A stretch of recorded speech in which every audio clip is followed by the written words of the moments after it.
it-tiġdid tal-Knisja eżistijaj li biex ngħidu hekk hija sejħa kontinwa, sejħa li qatt ma tieqaf, sejħa li qatt ma taqta'.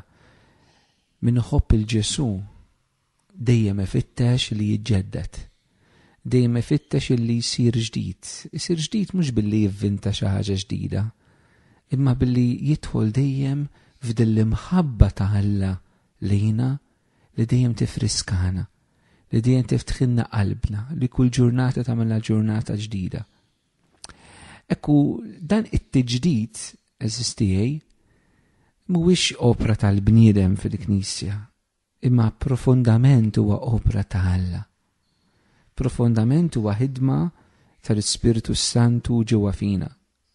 Profondament hija l-grazzja ta' Alla li tittaħdem fina. Ċertament aħna ridu nikkollaboraw magħha. M'għandna l-ebda dubju minn dak li aħna ridu nikkollaboraw mal-grazzja ta' Alla fil-mixja tagħna. Ekku dina ridu nagħmluha b'mod biex ngħidu hekk bla ma jaqta' iridu l-kol kemm aħna nfittxu illi nikkollaboraw ma' dak illi l-mulejja mill-magħna. Waħda mill-kollaborazzjoni ma' din il-ħidma ta' Alla, mal-mod kif aħna nistu verament hekk ninfetħu Alla li irid jagħmel, hija billi nkunu nafu. It-talim kif kien jgħid San George Preka huwa lajn ta' kull ġid. Anka il-ġid spiritwali ta' kollaborazzjoni mal-ħidma ta' Alla, mal-ħidma tal-Ispirtu, huwa li nkunu nafu anka Ġesu x'allimna dwar l-Ispirtu Santu. Ftit ilu tajt serje ta' katekeżijiet, serje ta' talim fl-programm li kienu jitrattaw dwar l-Ispirtu Santu fil-ħajja ta' Ġesu. Illum se nibda ftit katekeżijiet mhux fit-tul illi se jgħinuna narblu iktar Ġesu x'qalinna dwar l-Ispirtu Santu. Ħalli dak li Ġesu qalinna dwar l-Ispirtu ikun għalina dejjem għajn kif aħna nistgħu niġġeddu fil-grazzja u fil-ħidma tal-Ispirtu Santu fil-mixja u fil-ħajja tagħna. Għalhekk li sejrin nagħmlu sejrin nieħdu is-sentenzi, il-kliem li Ġesu jgħidilna dwar l-Ispirtu Santu u nagħmlu ftit riflessjoni fuqhom. Forsi tkun tajnuna jekk ikolkom il-Vanġelu ħdejkom, ħalli nitgħallmu eżistijaj għandna bżonn ikonna l-Vanġelu fidejna, inqalbuh, naqrawh. U anke għandkom xi nota, bekk xi bajru u karta, li tieħdu ftit noti ta' dawn is-siltiet li ħansemmi biex anke fit-tal personali tagħkom u f'mumenti oħrajn tkunu tistgħu anke dduru għalihom. U forsi anke tużawhom biex twasslu dan it-talim fil-gruppi fl-qdiet tagħkom f'postijiet oħrajn. Ħadd m'għandu monopolju fuq il-kelma Alla. Hija l kulħadd teżisti. Mela. L-ewwel punt li nixtieq nagħmlu huwa dan. Fit-talim ta' Ġesu, dak li Ġesu għalinna, jidher ċar li l-Ispirtu Santu huwa id-don ta' Ġesu igglorifikat. Ġesu glorifikat huwa Ġesu illi għaddi mill-passjoni, il-mewt u l-qawmin tiegħu qiegħed in-naħa tal-leminija tal-Alla l-Missier, tluħ tiegħu fis-sema. Hemmhekk Ġesu jidħol fil-glorifikazzjoni tiegħu. Kristu rxuxtat in-naħa tal-lemin tal-Alla l-Missier. L-ewwel hi li għandna li d-don tal-Ispirtu jiġi mogħti lilna minn Ġesu li hu glorifikat. Hija f'San Ġwan kapitlu 7 vrus 37 sa 39. Tal-Vanġelu jgħidilna hekk. Fl-aħħar jum tal-festa, il-jum l-aktar solenni, Ġesu għam jgħid bleħenoli, min jieħdu l-aċċ jiġi għandi u jixrob. Kif tgħid l-Iskrittura, min jemmen fija minnu joħorġu xmajjar ta' il-maħaj. Dan qalu għall-Ispirtu li kellhom jirċievu dawk li jemmnu fih, għax l-Ispirtu kien qatt ma ngħatalhomx billi Ġesu kien għadu ma ġiex igglorifikat. Mela hawnhekk eżisti naraw illi l-għotja tal-Ispirtu Santu illi kienet imwiegħda anka fit-Testament il-Qadim, fil-ktib tal-Profeta Ġoel, fil-ktib tal-Profeta Ezekiel u fil-ktib tal-profeta anka Ġeremija għandna il-ħiel uħut minnhom ħafna ċari illi l-Ispirtu kellu jingħata lill-poplu kollu ta' Alla. L-Ispirtu fit-Testament il-Qadim kien jingħata xi persuni partikolari, il-Gideon, il-David, il-Sawl, il-Samuel, il-profeti, Slaten, imma mhux lill-poplu kollu ta' Alla. Fit-Testament il-Ġdid, wara l-glorifikazzjoni ta' Ġesu, l-Ispirtu Santu jingħata lill-poplu kollu ta' Alla. Eżistijaj, minna unek nistu nagħmlu ftit riflessjoni ħafna importanti. Nistu ngħidu li l-missjoni ta' Ġesu ma kienx biss li salvana, imma li jagħtina wkoll l-Ispirtu Santu. Tkun ħasra u hija ħasra għaliex fuħut minna hija ħasra meta aħna nifqu biss mal-ġimgħa l-kbira u mal-Għid. U ma natux l-istess importanza lill-labsi, it-tluħ ta' Ġesu fis-sema u Pentekoste. Għal ħafna minna Pentekoste għadu maħax il-valur tiegħu. Ma nistawx nifirdu il-passjoni, il-mewt, il-qawmin, l-għajt, Kristu l-xuxtat, labsi, Kristum tal-sema u Pentekoste. Din hija biex ngħidlek ċelebrazzjoni waħda fit-tul. Għaliex Ġesu għalfejn miet għamel mewt għalina biex jisalvana iva u biex jagħtina l-Ispirtu Santu. Ma taqafx hemm, irid jagħtina l-Ispirtu. Tantu hekk illi San Ġwan kapitlu 20 vers 21 sa vers 23 jgħidilnek illi meta Ġesu għamel mewt u der lill-apostli x'jagħmel? Jgħidilhom islim għalikom kif il-Missier batlili hekk jien nibatlilkom, kif għalhekk nefaħ fuqhom u qalilhom ħudu l-Ispirtu Santu. Dawk li taħfrulhom nobietom kunu maħfura u dawk li żommhomlhom kunu miżmuma. Hawnhekk għandna laqgħa ta' Kristu rxoxt mal-apostli fejn Kristu rxoxt jagħti id-don tal-Ispirtu lill-apostli. Kristu rxoxt jagħti id-don tal-Ispirtu il-komunità Nisranija. Il-laqgħa tagħna ma' Ġesu rxuxtat, il-ħajja intima tagħna ma' Ġesu ħaj hija dejjem laqgħa fejn Ġesu jagħtina l-Ispirtu. U nista' ngħid li hemm ġiex mumenti partikolari f'din il-laqgħa tagħna mal-Mulej Ħaj. Hija l-laqgħa tagħna mal-Mulej Ħaj fit-tal personali tagħna. Tal-personalità huwa kollu mument biex aħna nirċievu l-Ispirtu Santu. Jekk inti taqra l-kelma, jekk tagħmel xi devozzjoni, il-qalba ta' kollox u li tirċievi l-Ispirtu t'Alla. San Franġis d'Assisi din kemm jenfasizza immens illi xejn m'għandu jiġi qabel il-ħidma tal-Ispirtu Santu fil-ħajja tagħna. Xejn. Għandna l-ewwel dejjem nfittxu kollox il-ħidma tal-Ispirtu tal-Mulej ġewwa fina. Ekku t-talb huwa dan il-mezz. Il-mezz liħor huwa s-sagramenti.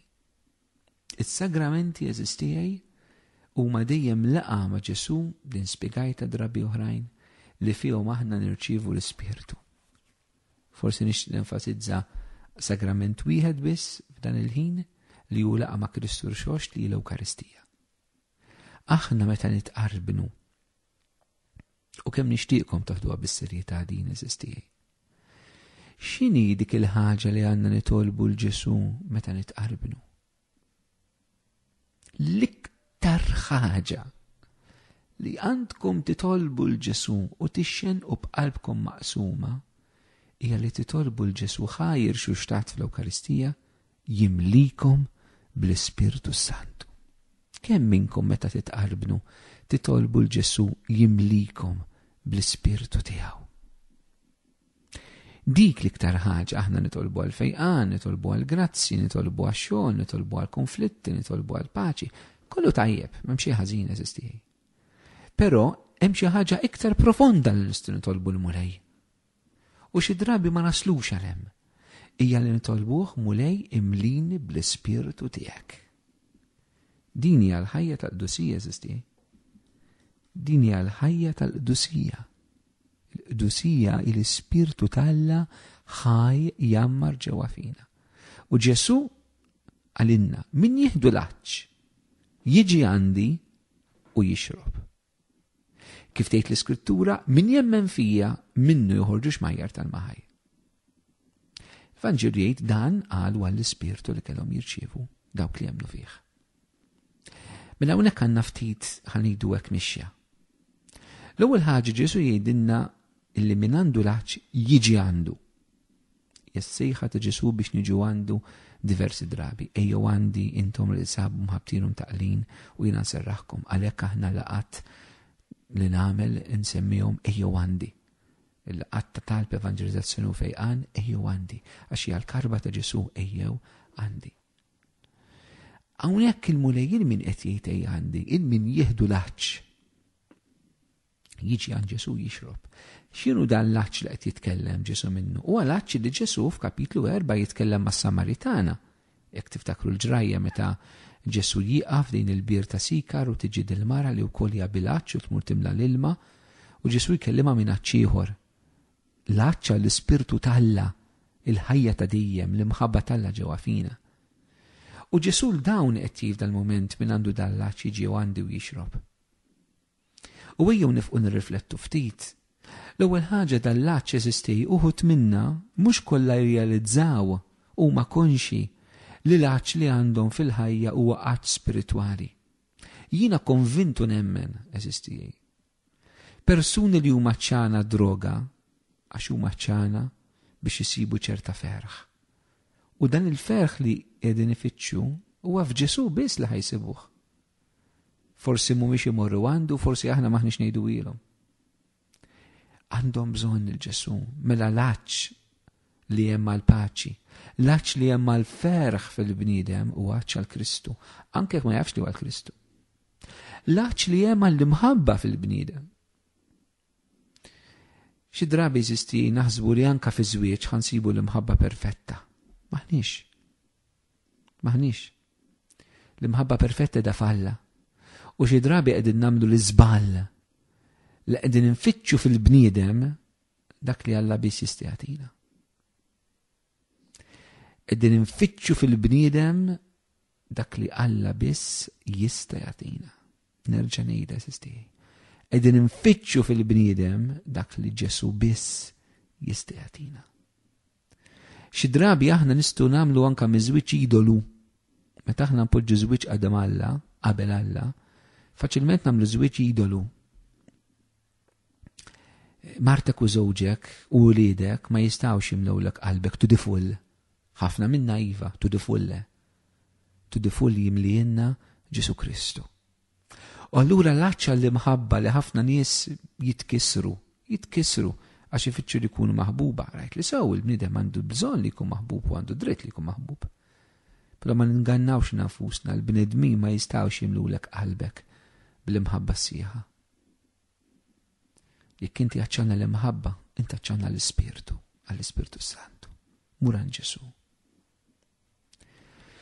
Imbagħad hemm min għandu eżistijej l-aċċ dirett għall-Ispirtu Talla, l-aċċ konxju għall-Ispirtu. Mela hawn min għandu l-aċċ moħbi u hawn min għandu l-aċċ konxju għaliex iltaqa' ma' Ġesu xi darba mill-esperjenza tal-Ispirtu Qaddis u jibqa' jkun aċċan għall-Ispirtu Talla fil-ħajja tiegħu. U allura irid dejjem aktar. U anke minn dan eżistijej.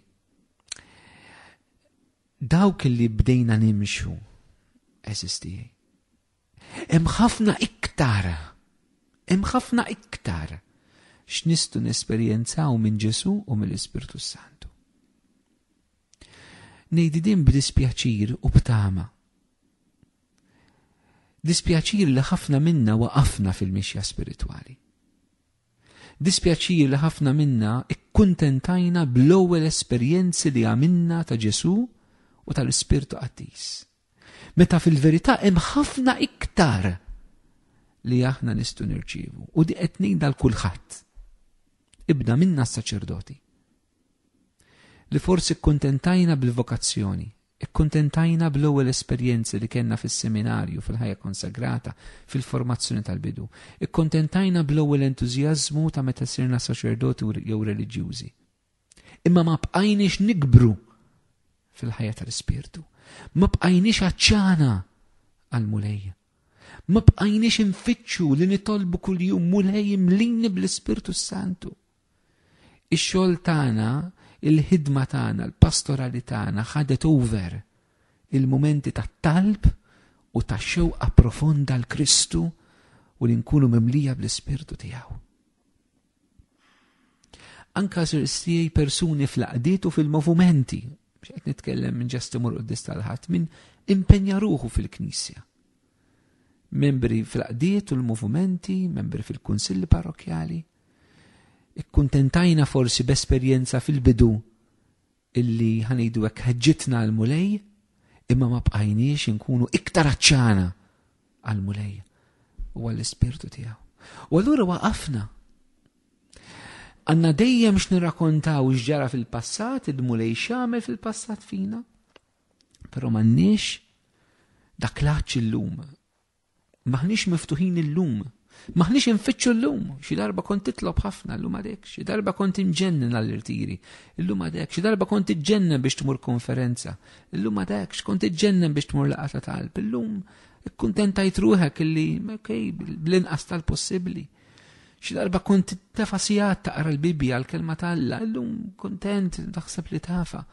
Darba kont intefa' hemmhekk għall-adorazzjoni quddiem Ġesu għaċċan tmur u tinkwietek ma ssibx kappella miftuħa, llum għandna kważi kappella f'kull parroċċa miftuħa u inti għajjejt tagħmel l-adorazzjoni, kuntent illi tmur l-qudies u taqaf hemm. Xi darba kont taċċan illi r-rużarju kien il-ħobżna ta' kuljum tiegħek, llum tikkontenta ruħek tliet Avamerijiet il-Madonna. Dan l-aċċa l-affarijiet tal-Ispirtu. X'darba kont taċċan biex tgħin il-foqra tagħmel karità, tiġġieled tal-ġustizzja soċjali, llum tieħed mill-mentalità tad-dinja u kuntent li tagħmel iċ-ċekċikiet f'dawn l-affarijiet. Xi darba kont leader fil-pregroup tiegħek, kont leader f'komunità, kont leader meta kont provinċjal, meta kont superjur ta' dar reliġjuża, meta kont kappillan, bid-żelu tal-Ispirtu tal-Alla, llum għajjejt minħabba diffikultajiet, problemi. Tajt qalbek ta' klaċċ m'għadux hemm għall-mulej. Għax ġejt maħut minn eżawrimenti, mill-lejja. Eżistijaj, il-Knisja xi drabi ninsabu f'dan l-istat. Għettilkom nejdan b'dispjaċir però b'tama. Tama li xi seħħa ta' Ġesu hemmhekk qiegħda. Li jekk għandna dan l-aċċa jew immorru għandu, ma nippruvawx immorru x'imkien ieħor. Il-Knisja għandna bżonn eżistijaj terremot minn ġewwa li jżarma l-Knisja minn dak kollu li mhux Kristu.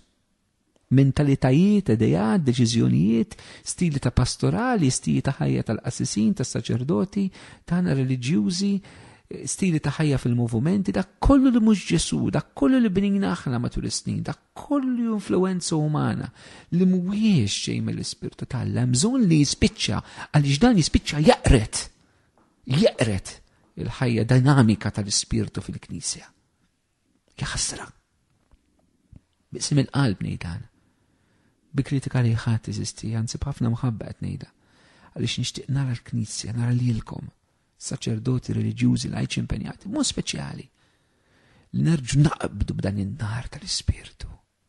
U jiena naf anke b'esperjenza tiegħi li jekk aħna nagħtu ċans il-Ġesu, għaddejjin minn xiex għaddejjin fil-mixja tagħna. Momenti ibsa, momenti ta' persekuzzjoni, momenti li ma nkunux mifhuma, momenti ta' nixfa spirituali, mek nibqgħu hemm fidili, ankrati mal-mulej, niġu għandu kif qalinna hu stess. Nistu niġġeddu fil-grazzi tal-Ispirtu. Ġesu jgħid min jieħdu l-aċċ jiġi għandi u jixrob. X'jiġifieri tixrob? Ġesu jkompli jispjega min jemmen fija. Dan qalu għall-Ispirtu l-kelem xif dawk li jemnu fih. Li tixrob minn għand Ġesu ifisser li temmen f'Ġesu. Li inti tagħmel l-att ta' fidi, li inti tagħmel il-pass ta' fidi, li inti temmen f'Ġesu mhux li temmen nemmen li Ġesu li bentalla nemmen xejn miktub fil-kredu. Dik ukoll hija l-fidi, ma dak huwa l-kontenut tal-fidi tagħna. fix nemmnu il-kontenut, imma aħna nemmnu fil-persuna u mli temmen falla jfisser li jint tabbanduna lilek innifsek fidejn Alla. Din il-fidi tagħna mhix ġast fidi ta' kontenut eżistijaj. Hija fidi li ssir fiduċja, li ssir li ċedi l-ħajtek, illi tabbanduna lilek innifsek.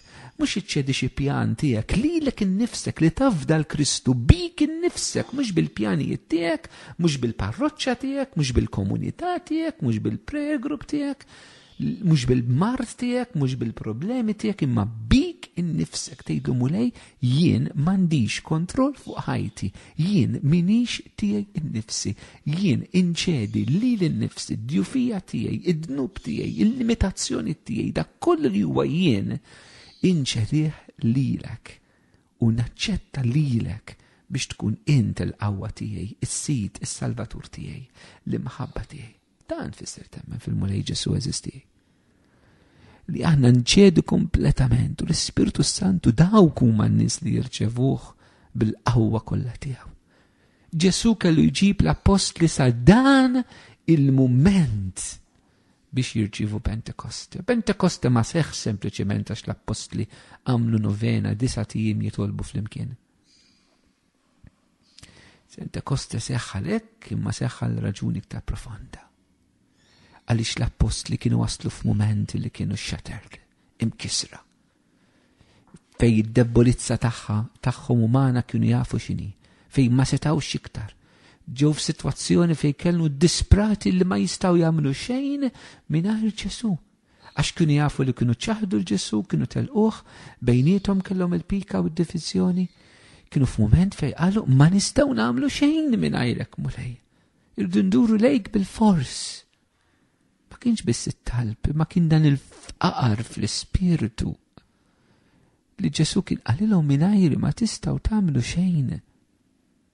L-apostli di m'hemmnuhiex, allura kellhom jiġu f'sirkustanzi kellhom jesperjenzaw li mingħajr Ġesu ma jistgħu jagħmlu xejn. Aħna xi drabi maħbubin tiegħi aħna dna ukoll ma nemmnuhiex. Aħna xi drabi nemmnu li mingħajr Ġesu nistgħu nagħmlu ħafna affarijiet. Ja biss meta niġu darna mal-ħajt, meta nafġuha li nemmnu li mingħajru ma nistgħu nagħmlu xejn. U għalhekk tan drabi li ħalina naslu hemm. Għalkemm xi xewqa tiegħu li naslu hemm. Ma xi drabi minħabba s-supervija tagħna hemm iridu naslu biex nifhmu li mingħajru ma nistgħu nagħmlu xejn. U għalhekk maħbubin tiegħi hekk fuq dil-ewwel kelma llum li Ġesu jagħti l-Ispirtu l minu bilanċ li min jemmen fih. Ejjew nagħmlu wkoll kuraġġ.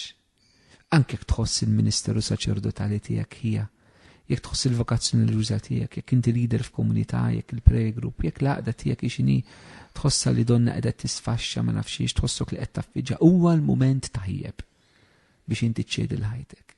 Ejjew ninżaw is-supervija tagħna, jew nkunu foqra fl-ispirtu l-ewwel beatitudni. Għax tagħhom hija s-saltna hija l-ispirtu ġewwa fina sistej.